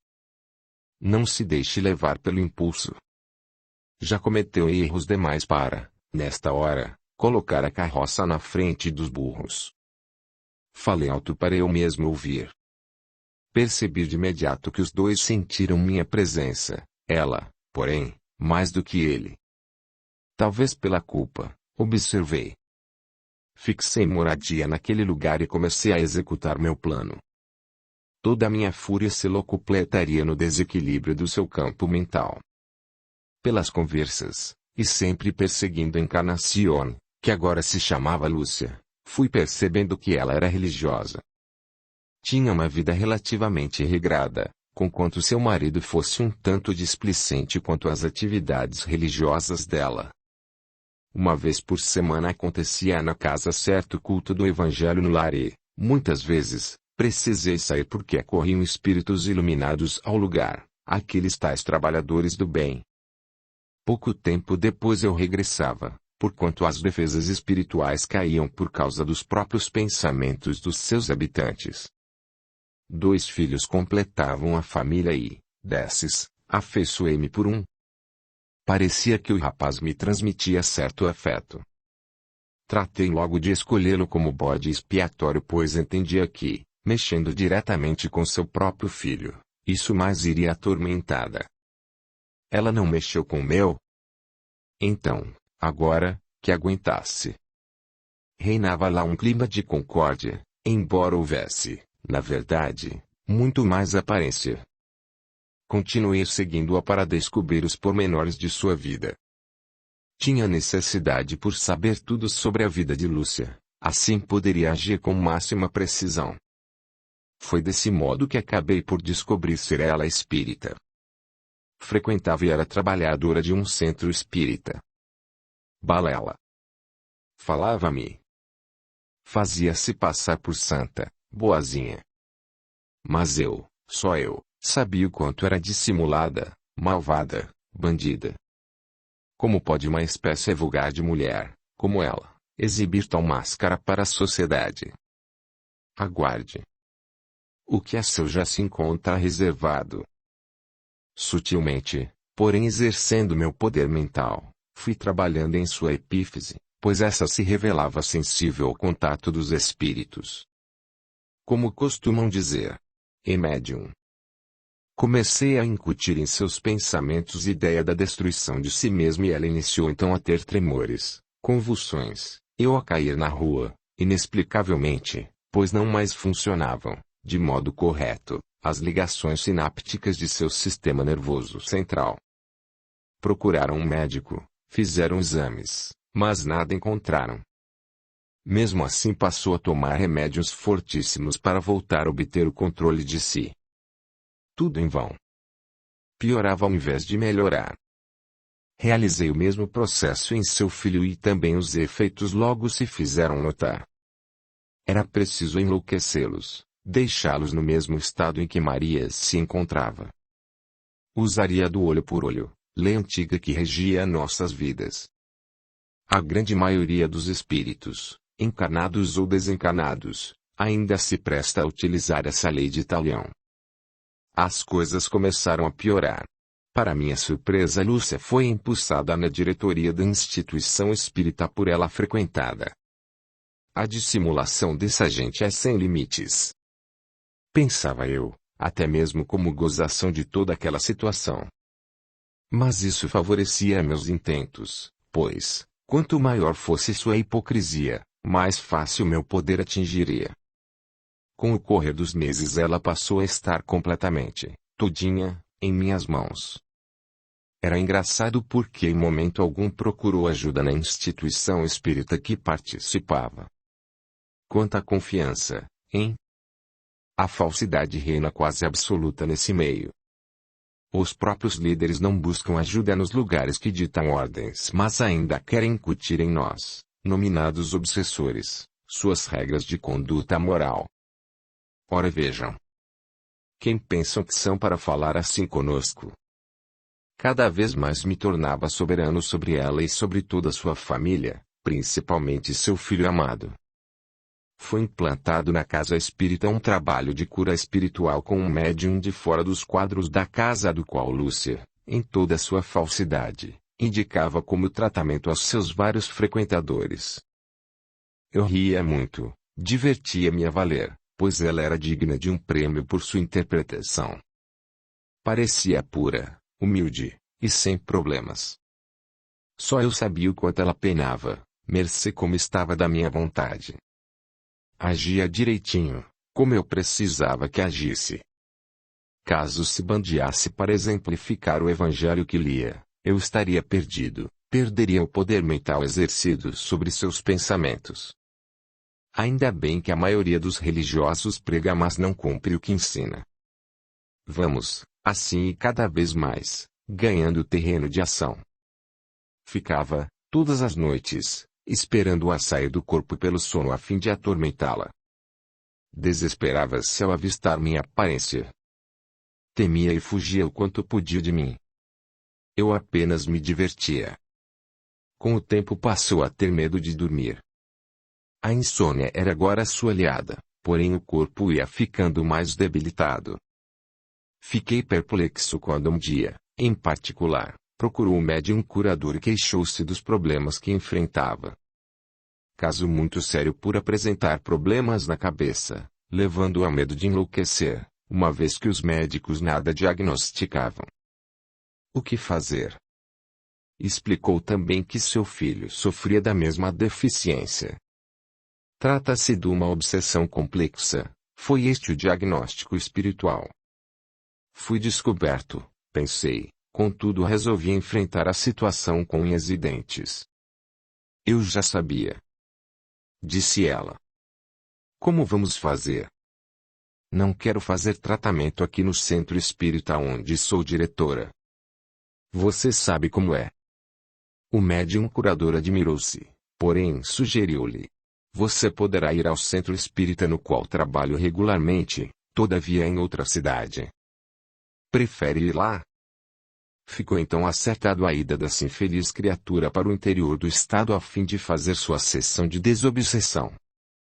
Grande tola. Pensa que vai me afastar? Nada disso, vou infernizá-la ainda mais. Aliás, poderei falar-lhe pessoalmente, humilhá-la em público. Vai ser melhor do que eu poderia imaginar. Aguardei tranquilo o dia daquele encontro. Minha atuação sobre ela era implacável, não a deixava um minuto sequer.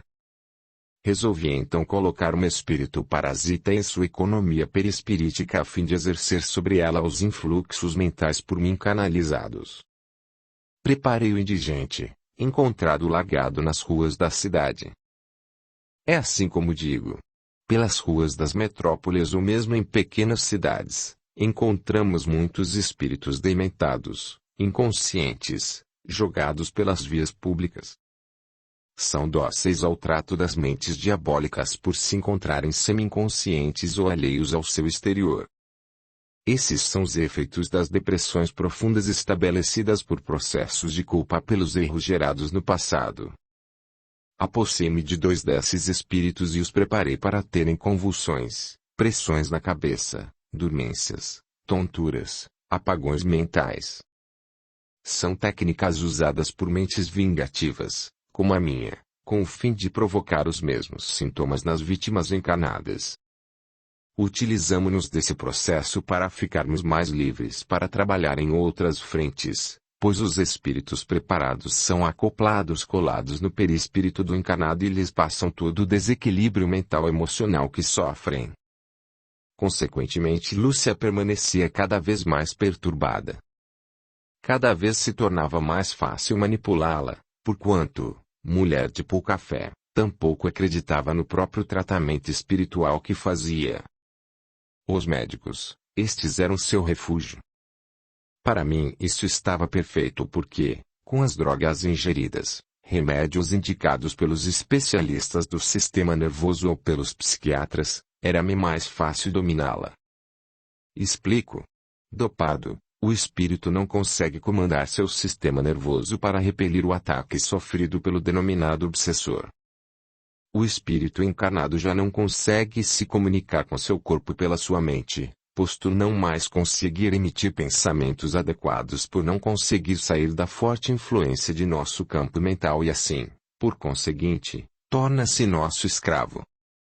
A mente é poderosíssima, sabendo manipulá-la ganhamos qualquer batalha. Lúcia passava muitas horas dormindo.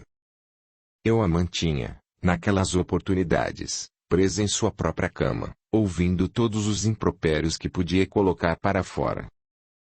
Meu ódio era tanto que muitas vezes cheguei a agredi-la. Mantinha quase as mesmas atitudes para com seu filho. Não eram tão intensas porque o rapaz era mais escorregadio, quero dizer, não ingeria tantos barbitúricos, e também havia alguma coisa em mim que propiciava certo arrefecimento nos ataques. Chegava a sentir um misto de carinho por aquele moço. Chegou enfim o dia do encontro na tal casa espírita do outro município, no interior. Admiração geral.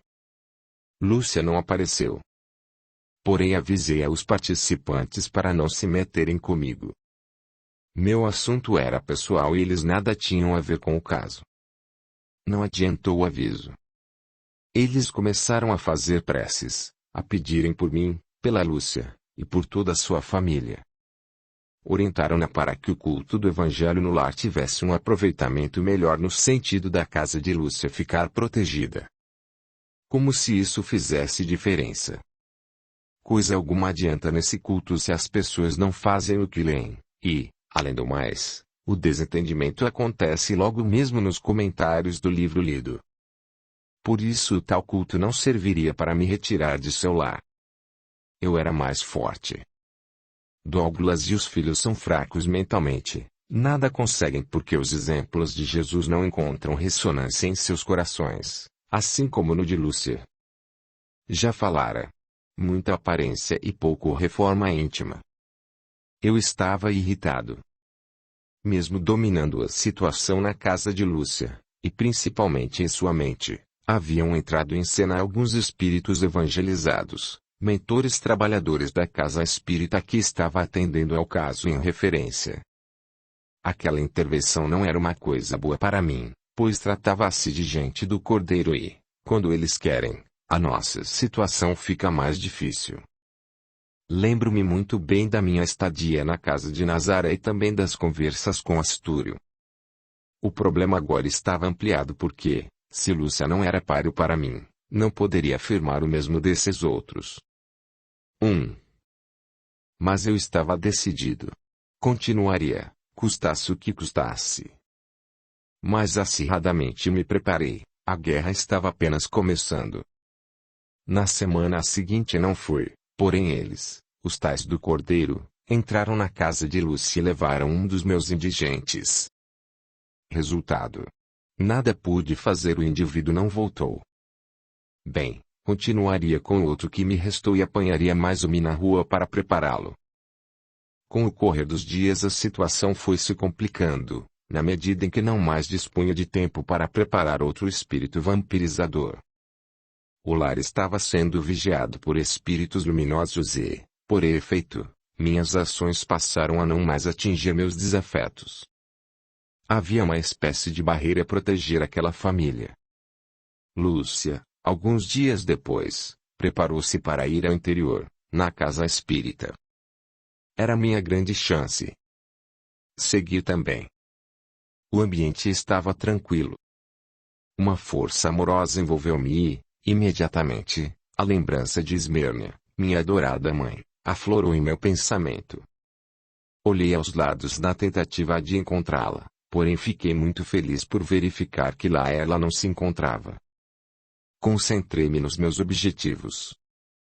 Quando a sessão começou e fui convocado a falar, deixei sair de meu coração todo o ódio represado há 3 séculos. Meu nome é Hugo. E não quero que você fale por ela, respondi para o homem que fazia o intercâmbio. Meu irmão, fale. O que deseja? Assim se me expressou o interlocutor, dirigente da atividade.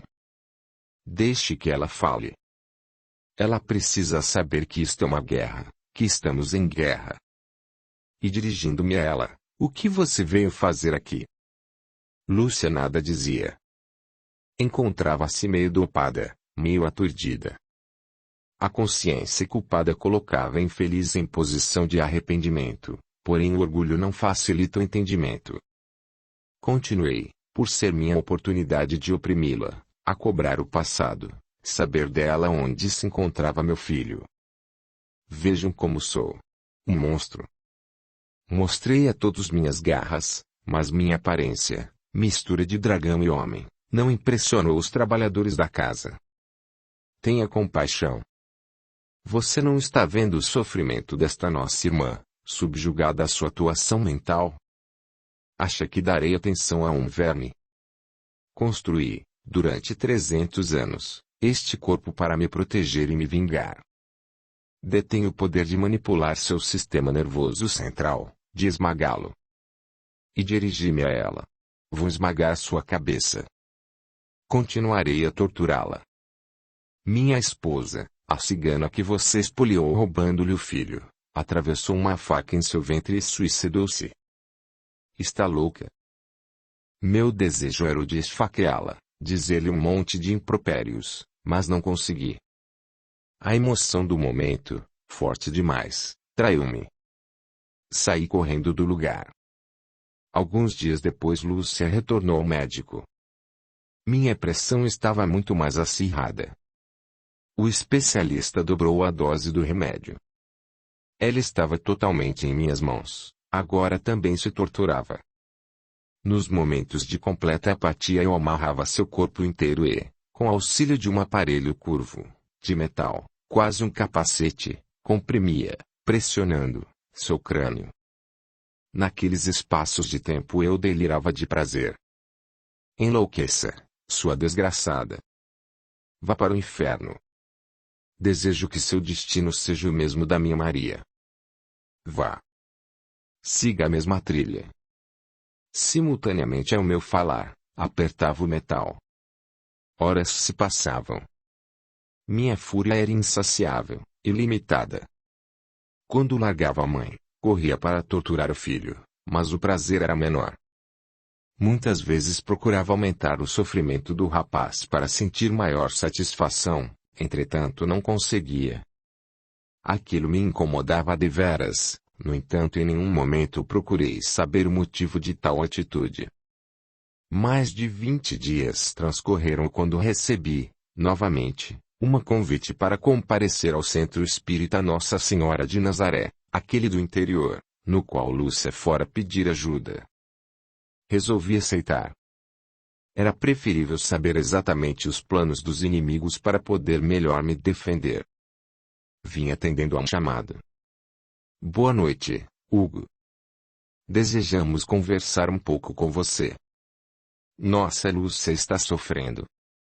Compreendemos, esteja certo disso, que você possui razões até de sobra para desejar e realizar sua vingança, porém acreditamos nas leis divinas que nos pedem para perdoar. Podemos ajudá-lo. Você não compreende. Tenho que ficar lá, fazendo-a sofrer. Vocês já sabem que ela roubou meu filho e, por causa disso, minha esposa enlouqueceu e suicidou-se. Só não sei onde ele se encontra, mas ela sabe e terá que me dizer. Vocês sabem onde ele está? Emocionei-me. Hugo, também estamos emocionados pela sua dor. Ela, garanto-lhe, não sabe onde está seu filho.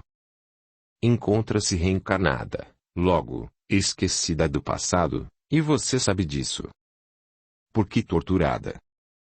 Ela já se sente culpada e se amargura por isso. Não suje suas mãos com a vingança. Poderemos encontrar sua esposa e ajudá-la. Nossos mentores poderão resgatá-la. Não quero trocar minha esposa por Lúcia. Levei 300 anos para construir escamas e garras. E ainda vou enfiar estas minhas garras no cérebro daquela infeliz para destruí-la. Não, meu irmão, não iremos e nem queremos fazer alguma troca, apenas queremos ajudá-lo. Mais uma vez recusei e saí rapidamente para não sucumbir às boas intenções. Os dias seguiram normalmente, porém eu já não me sentia tão à vontade quanto antes. O cansaço e a tristeza estavam tomando conta de mim. Sentia minhas forças se esvanecendo. Não compreendia o que estava acontecendo comigo. Muitas vezes surpreendia-me em desespero. Não conseguia mais olhar para Lúcia e envergonhava-me olhar para seu filho. Lentamente a vingança começou a perder espaço em minha mente. Não aguentava mais tanto sofrimento. A angustiosa lembrança de Maria, encravando o punhal em seu ventre, agora não saía mais da minha mente. Eu estava me sentindo acabado. Desejava ardentemente descansar. Retornava também, em minha memória, a lembrança de Esmêrnia, da casa de Nazaré, de Jupreste, e de tantas coisas boas por mim vivenciadas. Hugo, o que você tem feito de você mesmo? Perguntava-me várias vezes. A casa de Lúcia já não oferecia condições de estadia para mim. Resolvi abandonar tudo. Segui sem rumo por vários dias. Hugo, meu filho, venha comigo. Um lar verdadeiro é sua atual necessidade. Venha. Antes de perder a consciência pude perceber que se tratava de uma mulher cujas feições me eram conhecidas. Quem é a senhora mesmo? Chamo-me Benedita e trabalho no lar Nossa Senhora de Nazaré, acoplado ao Centro Espírita Nossa Senhora de Nazaré, aquele já visitado por você. Adormeci, confiante. Mais uma vez estava recebendo toda a ajuda necessária para meu restabelecimento. Minha consciência se achava totalmente desperta, recordava-me com nitidez de todo o meu passado. Neste novo lar o arrependimento sincero brotou naturalmente do meu íntimo. É assim mesmo, meu filho. Agora, definitivamente, você aprendeu o valor do amor. A dor burilou seu espírito. Mãe. É você mesmo? Sim, vim visitá-lo. Fortaleça sua mente, trabalhe por sua melhora. Todos aqui estão empenhadores em lhe ajudar. Confie e siga em paz. Perdoe-me mais uma vez. Imploro-lhe. Nunca me ofendeu, filho. Todos os erros cometidos causaram mal a si mesmo e às pessoas com as quais conviveu. Aprenda, definitivamente, que só poderá ser feliz se deixar entrar em seu coração amor incondicional. Perdoe, Meu filho, perdoe. Compreendo agora, minha mãe, o quanto tenho errado. Sinceramente. Agora compreendo. Tenho agido ou como uma criança inconsequente ou como um brutamontes, um bárbaro. Sem limites. Conversamos por muito tempo no belo jardim da casa onde agora vivo. Capítulo 12. Algumas semanas transcorreram. Uma noite fui visitar os encarnados daquela casa espírita que tanto haviam me ajudado no processo terapêutico da desobsessão. Boa noite, meu irmão Joel. Vim lhes informar que estou morando aqui no lar. Parece até que estou saindo de um vulcão, queimando por dentro e com o cérebro torrado. Ainda me encontro muito debilitado, mas posso caminhar sozinho. Preciso saber sobre minha esposa e filho. Caro Hugo. Que surpresa boa. Estamos felizes em saber do seu progresso. Nossa mãe, Benedita, informou-nos que poderemos resgatar sua esposa no Vale dos Suicidas e que em breve você verá seu filho. Quando o verei? Você será informado do dia, portanto tenha um pouco de paciência, meu irmão. Os companheiros do lar apoiá-lo-ão em tudo quanto precisar. Fui convidado a participar do culto do Evangelho no lar na casa de Lúcia. Com reservas, aceitei. Meus novos amigos do lar seguiram comigo. Depois de meses reveria novamente minha desafeta. Estava apreensivo. Ao adentrar aquela casa percebi o quanto eu me achava diferente. Minhas emoções me traíam. Com esforço permaneci o tempo todo. Conforme a leitura do Evangelho segundo o Espiritismo ia sendo feita, fui, do mesmo modo, percebendo a necessidade de me fortalecer nele. Também eu estudaria, com afinco. Passei a ler, com total dedicação, o Evangelho sob o ponto de vista do Espiritismo. Esse livro me transmitia forças morais para quebrar as assim não tão sólidas estruturas mentais construídas ao longo da minha existência. Passei então a perceber que, lentamente, as deformações do meu corpo perispiritual começaram a ser retiradas. Eu sabia que a força mental, agora canalizada para o bem, agiria de forma contrária quando, no passado, criara, para o mal, um monstro. Tratava-se apenas de inverter o sentido da seta, apontando-a dessa vez para o bem a fim de retirar a conformação anormal na qual me tornaram esculpi-la. Estava mudado, minha vingança não existia mais. O arrependimento empurrava-me para frente. O desejo ardente de ser um espírito melhor firmava-se na minha consciência, e o esforço pessoal apresentava resultados positivos. Voltei várias vezes ao culto do Evangelho no lar na casa do casal Douglas Lúcia. Essa reunião evangélica fortalece os laços de união com a família. É necessário que isto aconteça. Esclarecia-me Dona Benedita. Quando iremos buscar minha esposa? Quando verei meu filho? Não fique tão apreensivo, Hugo, isso ocorrerá em breve tempo. Você precisará estar bem fortalecido, pois as emoções do momento serão grandes e fortes. Perguntava-lhe com frequência, mas, em meu íntimo, temia encontrar Maria. Como ela estaria se eu queria encontrar? Muitas dúvidas angustiantes. Realmente era preciso estar bem fortalecido emocionalmente. Dona Benedita, não sei porquê, mas toda vez que vou ao culto no lar de Lúcia sinto-me incomodado com a presença de seu filho doente. Acho que estou constrangido pelo mal que lhe causei. A senhora não acha a mesma coisa? Mais uma vez lhe digo, Hugo. Calma, não se angustie. Apenas avalie o que sente quando se encontra perto desse rapaz. Assim segui a minha vida. Estudo, conversas edificantes, e repouso reflexivo sob uma árvore frondosa. Sentia-me bem. Chegou, afinal, o dia do resgate de Maria. Enfim iria rever o amor de minha vida. Estava feliz, mas, ao mesmo tempo, receoso. A angústia, lentamente, passou a me dominar. Segui com a equipe do lar de Nossa Senhora de Nazaré. Na frente segui Irmã Celeste, espírito iluminado a serviço de Nossa Mãe Santíssima. Dessa companheira transbordava o amor incondicional que nos envolvia a todos. Eu me encontrava confiante.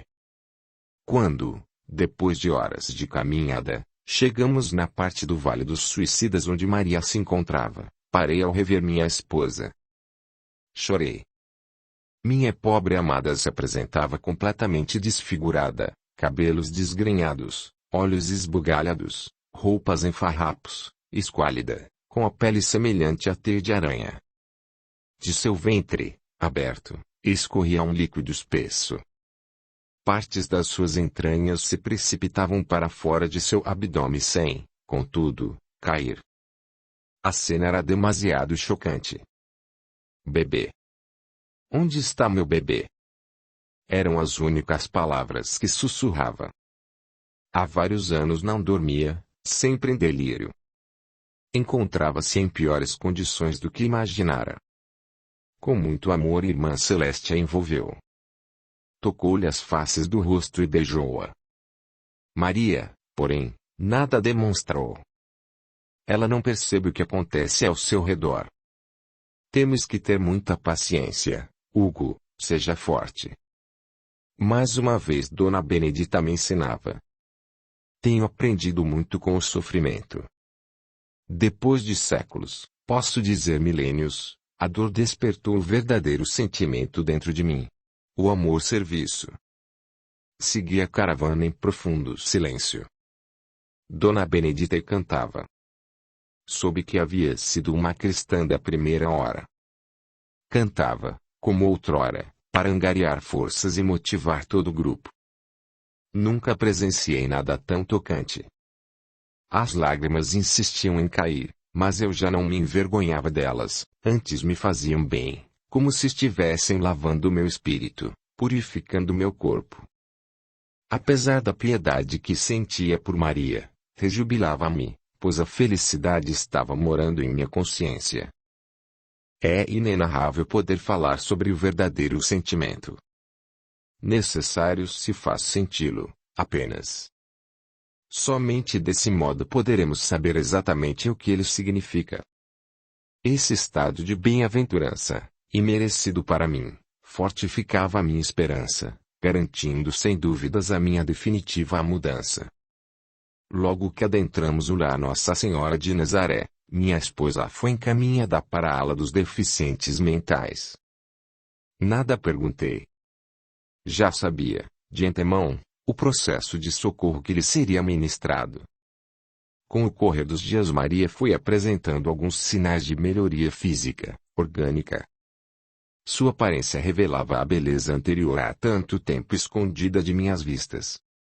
Embora mentalmente repetisse as mesmas frases e os mesmos gemidos, eu confiava em seu restabelecimento. Hugo, meu amigo, dizia-me o nosso querido Dr. Celso, encarregado do setor de psiquiatria, no lar, ore a Jesus. Nossa paciente, em breve tempo, estará conversando normalmente. Sim, Dr. Celso, acredito que sim. O senhor estima em quanto, esse breve tempo? Pelas nossas experiências, de 2 a 3 anos. O amor faz milagres. Acredito muito em suas palavras, embora 2 a 3 anos pareçam-me um longo período. E por causa da sua ansiedade. Procure controlá-la e verá quão rápido esse tempo passará. As palavras do médico aliviavam-me.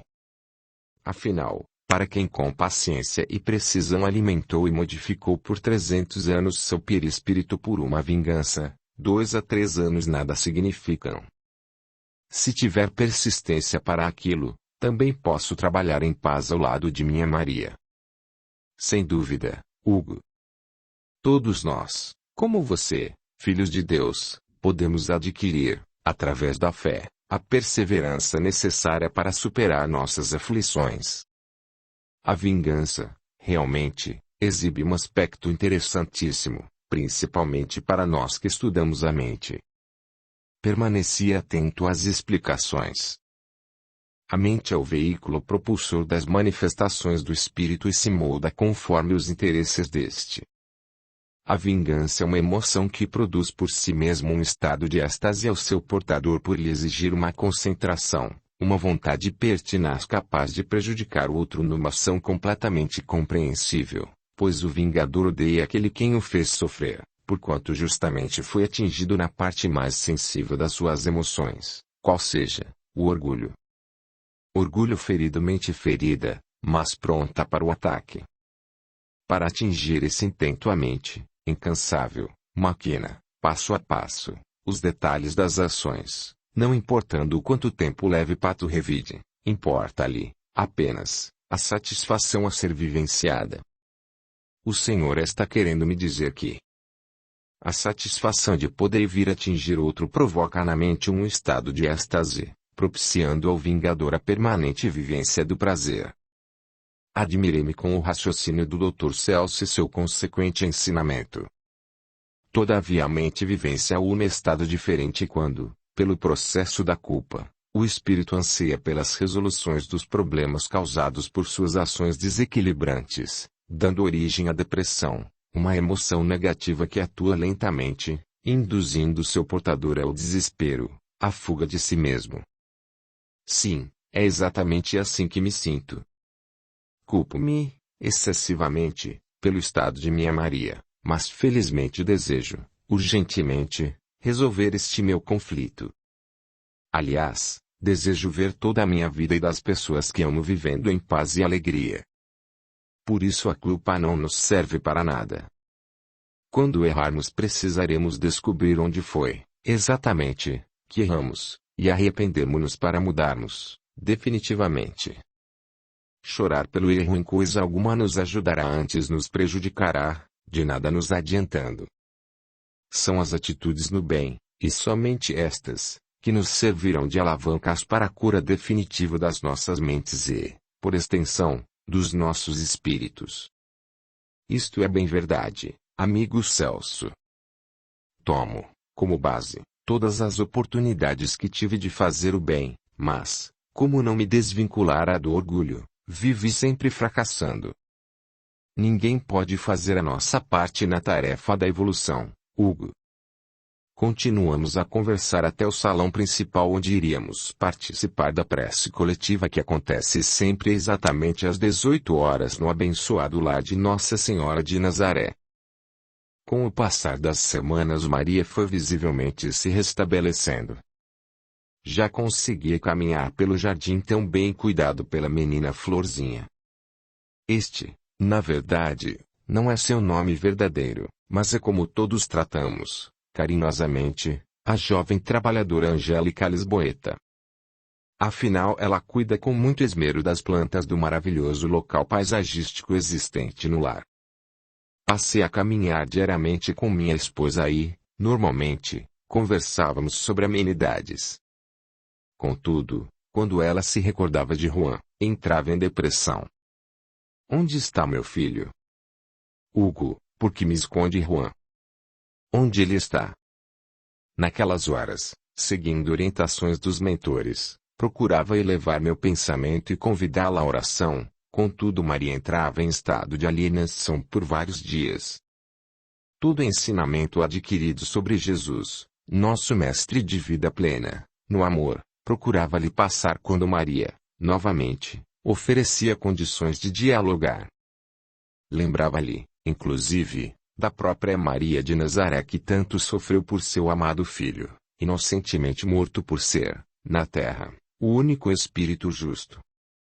Em algumas outras ocasiões minha amada esposa necessitou ser conduzida ao Centro Espírita Nossa Senhora de Nazaré a fim de receber tratamento fluídico nas atividades de atendimento aos espíritos portadores de deficiências mentais. Os médiuns recebiam-na e nosso irmão Joel conversava pacientemente com ela, porém alegre por verificar seu progresso, apesar de lento. As orientações dos mentores são sempre para que os espíritos com essas deficiências recebam o choque magnético e fluido vital dos encarnados, facilitando-lhes seus tratamentos. Sempre que possível procurava Dona Benedita para saber sobre o paradeiro de Juan.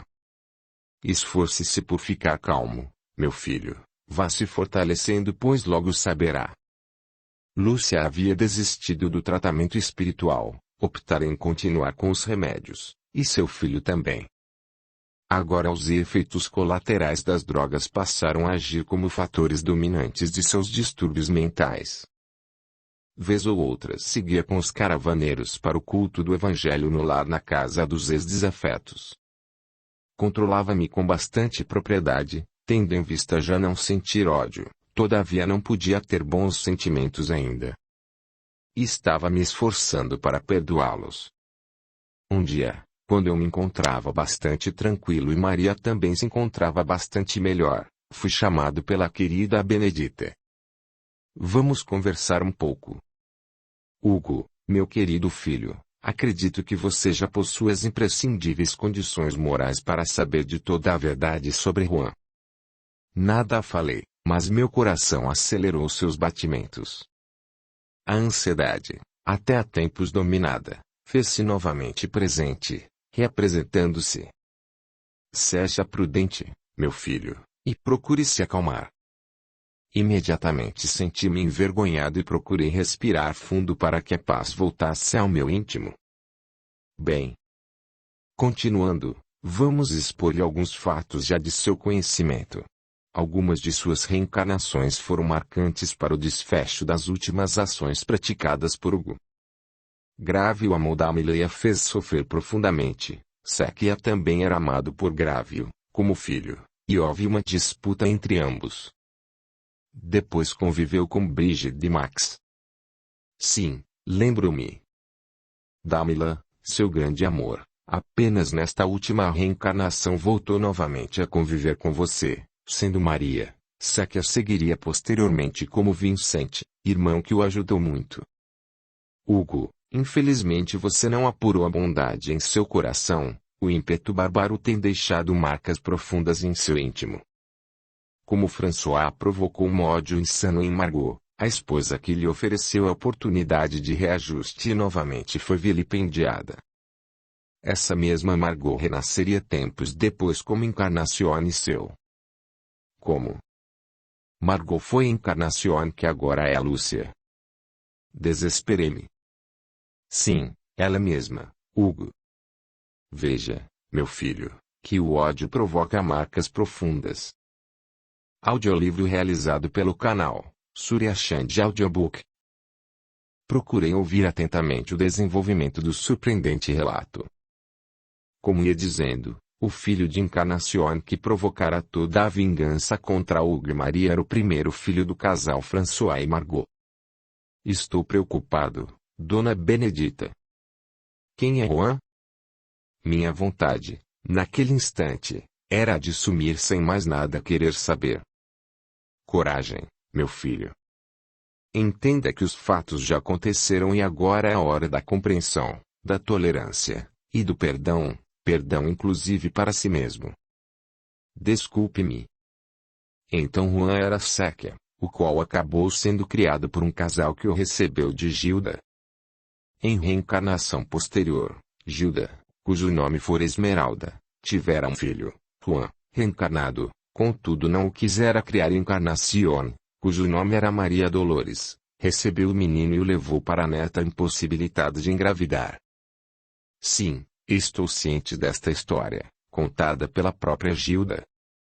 Atualmente Juan está reencarnado com o nome de Paulo, filho muito amado de Lúcia, o qual sofreu sua pressão por desejo de vingança. Não. Não. Não pode ser. Eu estava me vingando em meu próprio filho. Sim, Hugo. A nossa postura perante a vingança leva-nos a cometer atrocidades. Desejei gritar, fugir. Matar-me, se possível fosse. Deixe de pensamentos destruidores e acalme-se mais uma vez. Busque a sua coragem, moral, desta vez. Mas eu não conseguia me conter. Hugo, preste atenção, meu querido. Você teve coragem para planejar uma vingança por 300 anos, não foi mesmo? Sim, Dona Benedita, tive. A bondosa senhora segurava amorosamente minhas mãos trêmulas. Então agora deverá ter coragem moral para enfrentar a dor desta tragédia. O mundo desabou sobre minha cabeça. Não. Foi você mesmo quem provocou estas dores em si próprio e nas pessoas que ama. Agora vamos consertar. Meu filho. Tanto desespero, tanta luta, para reencontrá-lo, e ele estava diante de meus próprios olhos. Dona Benedita nada falou. Deixou-me extravasar a grande dor em meu peito, ou melhor, em minha consciência. Como não pensei nesta possibilidade? Porque o ódio nos cega. Você não percebeu que Encarnacione poderia ter se arrependido e procurado ressarcir os males causados? Não. Jamais passou pela minha cabeça que aquela mulher pudesse nutrir um pouco de piedade por alguém. Hugo, o passado só serve para nos mostrar onde erramos, enquanto o presente serve para tomarmos decisões a fim de serem executadas em breve futuro. Age em proveito de todos.